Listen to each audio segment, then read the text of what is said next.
forgive me for this trap shit. Sergeant Smack making backflip. Telly Hank did with the action. With the Vato speaking Spanish. Frank Matthews, how I vanish. Poof. Came back like I'm King Tut. Gold BBS is on a beamer. When Fat Cat was 10 queens up. Ball off the profit, not the re-up. Fly like Puerto Rican Jesus. Uptown like I'm Baby Maine. Just caught a touchdown from the Bay. It was a big transition for me from high school to college. It was really extremely hard for me, but I didn't give up. That's the main thing that I didn't do when I was here at Morgan. I never gave up, and the people who I had surrounding me, they never gave up on me. Let's go back to the first year at Morgan State University and the first game. I remember, I guess it was 2011, November of 2011, when you first put on the Lady Bear uniform in a competitive environment. I think it was against Bowie State. I think he had like a double-double. I think it was 21 points, 10, 11 rebounds. What's the biggest difference between that Tracy Carrington today and the Tracy Carrington that set foot on this campus 4 years ago against Bowie, both athletically and personally? It's a huge difference. That Tracy was more, I would say that Tracy was more naive.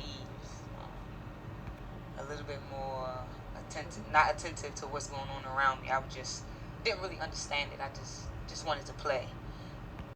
Police detectives say a motive at this point isn't clear, but add Carrington was set to be a witness in an upcoming murder case. Defense attorney Warren Brown says it was his client, Nyghee Johnson's case, where she was supposed to testify.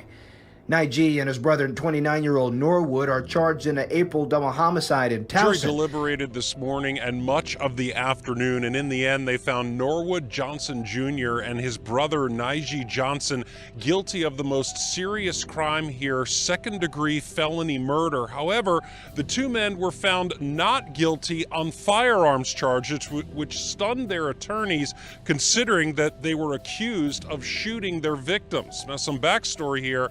The Johnson brothers were accused of a double homicide back in April of 2018 on Lambourne Road in Towson. Police say the two men were trying to sell $25,000 worth of marijuana to Stanley Brunson Jr. and Shamik Joyner of New York. The deal went south. Defense attorneys claim that Brunson and Shamik were the ones who initiated the shooting. The two men were found dead inside an apartment. Prosecutors told the jury there was evidence to show the Johnson brothers brought loaded guns to the scene and shot the two victims.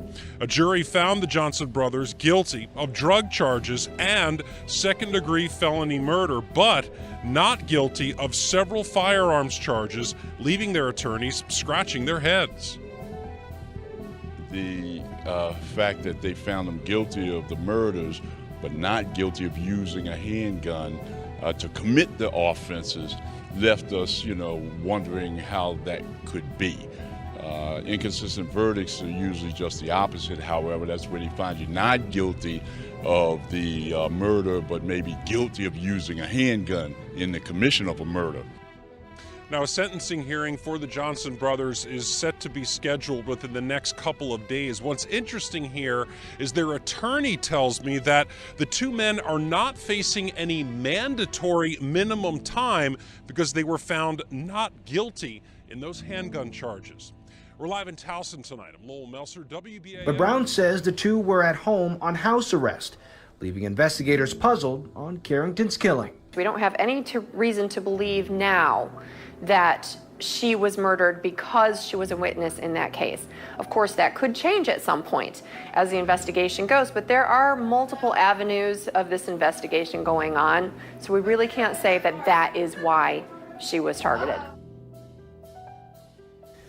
Baltimore County Police only have a limited description of that shooter. A funeral for Tracy is set for this Friday at 9:30 in the morning at Brown's Funeral Home. Well, 11 News has confirmed that Tracy Carrington was a witness to a double murder that happened back in April in Towson.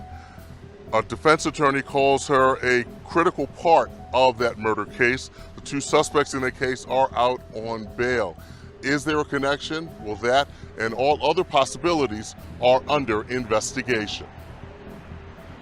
Baltimore County Police call it a targeted crime. 25-year-old Tracy Carrington shot multiple times in Overly. Police say she had just left the S&S Lounge in the 6800 block of Bel Air Road and had just opened her car door. It was at that moment when the suspect approached her, began shooting at her, and then fled the scene in a vehicle. Police say the suspect wore dark clothes and got into a dark car. Carrington died at the scene. We have information from witnesses that the suspect walked up on her as she and her friend were getting into her vehicle. Only she was shot at, no other crime was committed, and then the suspect immediately fled. A family friend says Tracy Carrington had been coaching in Baltimore, was an athlete who grew up in the area. He first saw her play basketball on a Cherry Hill playground. She was 11. And I saw this little girl giving all these boys the business. He says Carrington played AAU ball. She also played basketball at Dundalk High School and Morgan State University, where she graduated with a sociology degree in 2015. In a statement, the university says, the Morgan State University family is very saddened to have learned of the tragedy involving former student athlete and graduate Tracy Carrington. The unfortunate death of this Morgan alum is a true loss.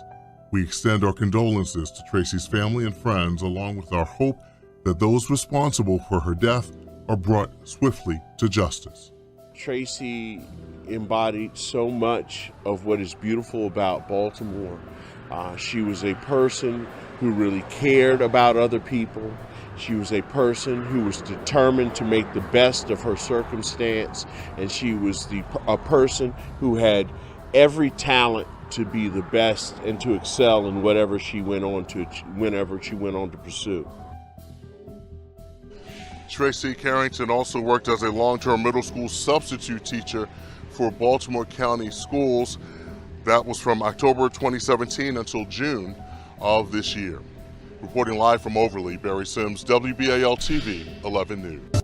The indictment confirms the suspected motive, but it does not reveal how police linked Kenneth Davis to the murder. At the time of her tragic murder, friends were called for the 11 News I-Team. Tracy Carrington's megawatt smile and contagious laugh. Her life abruptly ended in gunfire September 6, 2018, outside a sports bar on Bel Air Road. Police say Kenneth Davis is responsible. A 4-count indictment reveals a frightening motive. Tracy Carrington was a prosecution witness in a double murder case. At the time of the September 2018 killing, Carrington was set to testify as a prosecution witness against brothers Norwood and Nyghee Johnson. They have since been convicted of second-degree murder in 2020 for killing 2 men at a Towson apartment complex. Police say the murders followed a drug-related transaction. According to police, both victims suffered from multiple gunshot wounds. One sustained additional trauma to his upper body. The Davis indictment does not detail what Carrington was prepared to say on the witness stand.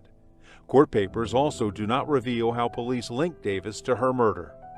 He is currently serving time at a state pen in Hagerstown on first-degree assault and weapons charges dating back to November of 2020.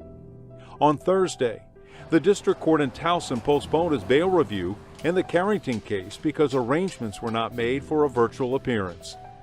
The 11 News I-Team reported in 2018, as Carrington and a friend were getting into her car, an unknown assailant walked up and shot her multiple times, then fled in a vehicle. Her friend was not shot. Police have now identified Davis as the shooter. Carrington was the first in her family to go to college. She majored in sociology with a minor in criminal justice at Morgan and excelled in basketball. She became the captain of the team. The judge rescheduled the bail review for Friday, saying the defendant certainly is not going anywhere. No one from the Carrington family could be reached for comment. Reporting from District Court in Towson, David Collins, WBAL TV 11 News. Now, I'm about to tell y'all a story where a normal set of circumstances brought a party of people together and everybody in the party lost. Hey, salute the almighty mob. It's your ace Popalot. We back in the streets with it. Now, I felt like I hadn't said this in a long time. This shit is education and not glorification, because some people got it all wrong. Now, hopefully this story today teach somebody, anybody listening, a few lessons. Like, Watch who you do business with. Be aware in your decisions and your surroundings at all times. And to me, probably most importantly, watch your circle. Now, this story is going to take us to Murderland, the Bodymore section of the city. But this one going to have us bouncing around from Morgan State to Townsend to Overlay. So I'm going to need all my people tapped into this mob shit to get downstairs in the comment box and let these people know what side y'all from. Now today, I'm going to be telling you guys the story of two brothers, 31-year-old Norwood and 23-year-old Nyghee Johnson.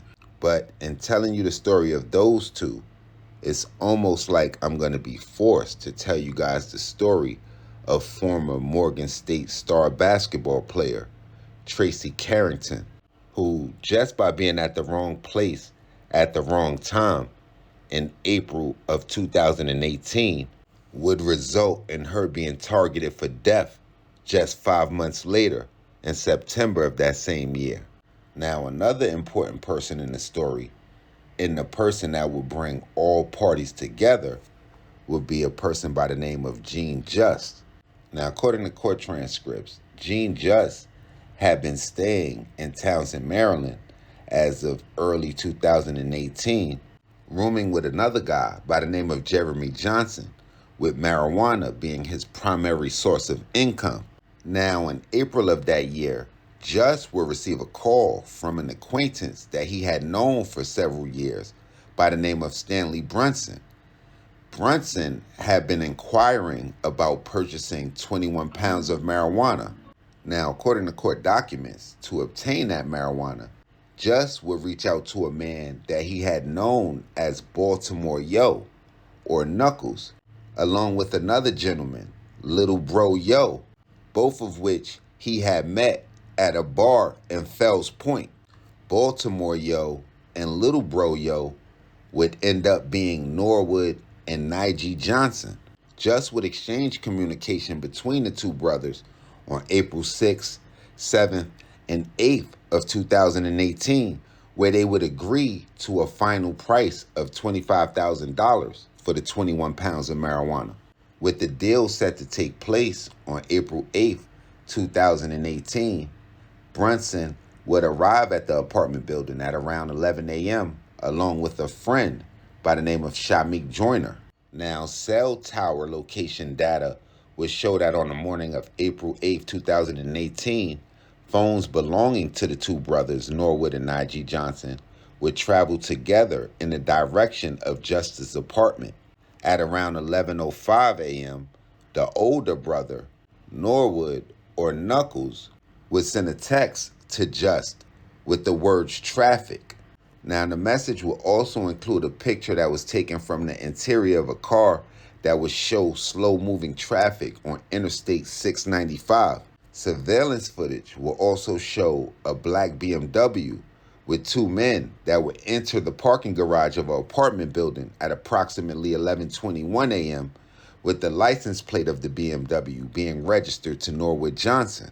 Now, probably oblivious to what was going on, former Morgan State standout Tracy Carrington, who had been a friend of Gene Just, would be at the same apartment in the back room. Now, after meeting both parties, Just would testify that the Johnson brothers would bring a duffel bag to the apartment where the buyers, Brunson and Joyner, would be waiting. They would place the duffel bag on the ottoman in the living room, and they would pretty much allow Brunson to put an eyeball on the weed. Now, if you ain't learned any lessons yet, this is where the first one is going to be learned. Because according to Just's testimony, it would be at that point where Joyner would come behind him and put a gun to his head, with Just reacting by pushing Joyner back against the wall, pressing his forearm against his neck, while at the same time asking his alleged associate in the deal, Brunson, "What's your boy doing?" He would testify that almost instantly he would hear gunshots and just feel Joyner's body go limp when he would let the body go and hit the floor.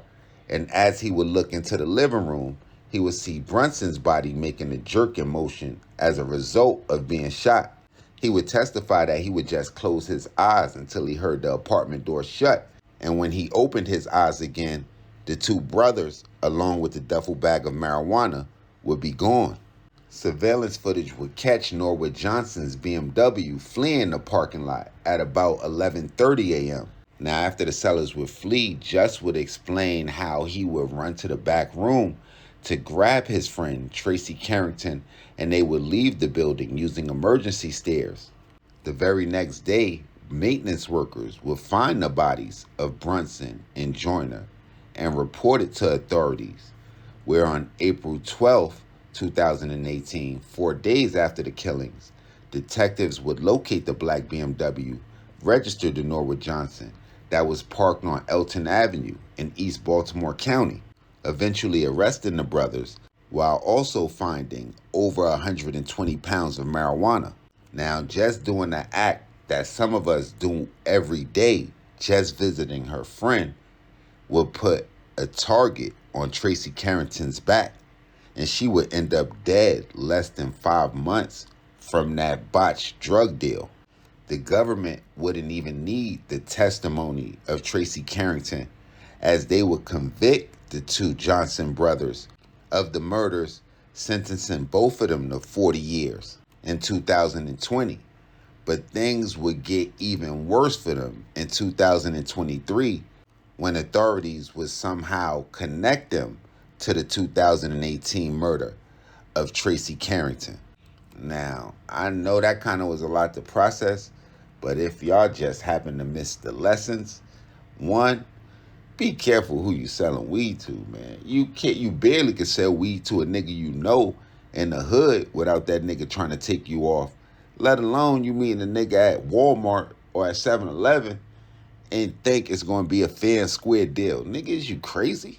And for real, it was so many lessons just in this one episode. It's hard for me to determine what is the most important one. But I definitely need y'all to get in the comment box to let me know what y'all breakdown of the situation is, and just how fast shit can turn in a matter of a visit from a friend. But y'all make sure y'all hit the red subscribe button and the bell right under this video so y'all know when this real trill spill shit is dropping. Y'all get in the comment box. Y'all run it up. Y'all let me know what cities we need to go to, what stories we need to tell, what gangsters we missed, what we got wrong, all of that. Y'all tapping with me directly. Instagram, Twitter, POP_ALOT. And y'all know the verdict. It's your ace Popalot. Salute the almighty mob.